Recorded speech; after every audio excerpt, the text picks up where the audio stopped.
Cam went to the won an MVP. Cam has been to the Super Bowl. He's had his team in the playoffs the past 3 years. Andrew Luck has missed the playoffs the last 2 years, and over the last 2 years, he's missed 10 of a possible 32 games. And Chuck Pagano's on a one-year deal, Skip. This is it. General manager Ryan Grigson got fired. Andrew Luck got the most guaranteed money in NFL history by any player, $87 million guaranteed. So that's what he's up under. And remember how well it started out for him is that he had his owner, Jim Irsay, doing cartwheels. Oh, we about to be the Patriots up in this piece. He meant before Brady, because that's where they're headed. And what they've done is they didn't do, normally if you get a franchise piece like this, you better protect him. And they didn't protect him. But he's under immense pressure, given his contract situation, given his head coach situation, and given that Cam Newton has already won an MVP. He's already been to the Super Bowl. He's way up behind schedule. Because remember now, evaluators said he's the greatest quarterback prospect, Andrew Luck, since one John Elway, who played at the very school that Andrew Luck played at. So, which is exactly why he's getting the biggest pass in the history of pro football. What happens annually, pre-draft, some experts dig in and say, this guy is it, man. He's going to be the best since Elway. And then they give him another pass, and they give him another pass, and he's their golden boy, and they're going to defend him to the NFL death because it's indefensible how poorly he's played for the first pick in the draft and the greatest thing since John Elway, because he's been nothing but a turnover machine. I didn't love Luck before the draft. I liked RG3 more, and I was proven correct just for the first year when RG3 was the Rookie of the Year and played better than Andrew Luck. But Andrew Luck has turned into this turnover machine. Over his 6 years, since 2012, he's got the second most fumbles lost in the NFL, to my man Jay Cutler, and he has the sixth most interceptions. In his first year in the league, he had the second most total turnovers to Mark Sanchez, Mr. Butt fumbled. In his 2014, he had the second most to Jay Cutler. And last year, he was tied for sixth. And yet last year, let's just do since 2012, he has the third most turnovers per game on average in the National Football League among quarterbacks. I think it's among any position. But the point is, that's not very good. And they started off 11-5, 11-5, 11-5 because that division was so bad, they just sort of fell into 11-5s. And now, over the last 2 years, he's gotten hurt. And I said before the draft, he can be a little thick-headed. He wants to die for the cause. He'll stand in there. He'll take too much punishment. He'll hold the ball too long. And he will turn the football over.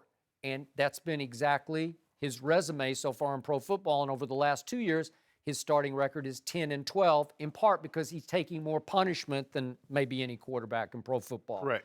So then we look at Cam. I got to tell you, there's way more pressure to me on Cam because some people weren't sold on him when he came out as the number one overall. And if you really look at his body of work, it's interesting because if you take his first 4 years and then you skip the MVP year and just take last year, you take those 5 years, his touchdowns to interceptions are on average are 20-14, and his QBR, if you just average those years, is 61, which is not very good. Last year it fell all the way to 54, which was just barely above Case Keenum and Fitzpatrick and Blake Bortles. So he had a miserable year last year after one of the all-time great years the year before. So you start to say, wow, 35 touchdowns to 10 interceptions. They went 15-1. They scored the most points in the league. Was that an aberration? I mean, you have to start asking because, remember, he started off, it was like unfortunate for him. He set his bar so high. Remember his first game ever? 422. Yeah. And then he turns right around and goes home and plays Aaron Rodgers and throws for 432. Wow. Not since those first two games has he had a 400-yard passing day. Wow. So you start saying, well, wait, who's the real guy? The guy whose average record in the 5 years is 7-9, or the guy who went 15-1? Well, what did they do in the draft? They got him some new weapons, man. McCaffrey, Curtis Samuel, ran 4.3 out of Ohio State. and I saw a thing on ESPN.com where their beat writer predicted their breakout player would be Devin Funchess. So, okay, there's a weapon. I know Kelvin Benjamin hadn't really measured up, but Greg Olson's still there. Well, that's the problem. He measuring too much. Well, He he eating too measured much. way too much. Yeah. Okay, but my point is, are you not expecting a bounce back year? I think Yeah. the NFL is waiting for a bounce back year from the MVP. But here's the thing, Skip. Because Pagano only has that 1 year left on his contract, Andrew Luck is not even practicing. At least Cam Newton is practicing. They said He they're can't throw. They're both coming off. well, he threw some Yeah, early, yeah, and now then he they hasn't been didn't for a like while. what they saw. Yep. But here's the thing, Skip. They said there's no timetable. Okay. I don't like the sound of that, Skip. Okay, but that takes pressure off. No, you can put the pressure on Pagano. I'm with you on that because he's going to take the fall. But here's the thing, though, Skip. You look at the NFC South. From top to bottom, they got the best quarterbacks in the NFL, top to bottom.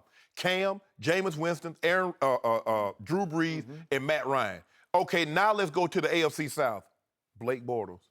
You can't beat Blake Bortles? Okay, you got Savage or you got a rookie. Or you got Marcus Mariota. And if you look at what he's had to go against, I mean, think about the quarterbacks he had to go against. Fitzpatrick, the Hoyers, the Osweilers, the T.J. Yates. I mean, look at the guys he's had to go through it. Blake Bortles, Jake Locker in now Tennessee. you sound like me, but is anybody else holding his feet to the fire? Maybe it should be more pressure on Andrew Luck, but it's not. Yeah, that's I don't ever hear that's the first I've ever heard that. Well, this is why I believe the pressure's on him, is because he's playing in a division that's very winnable. Peyton Manning won that division, 10 out of 12 years probably. And Andrew Luck got out to a great start. But now we're starting to see the injuries mount, and we're starting to see the turnovers mount.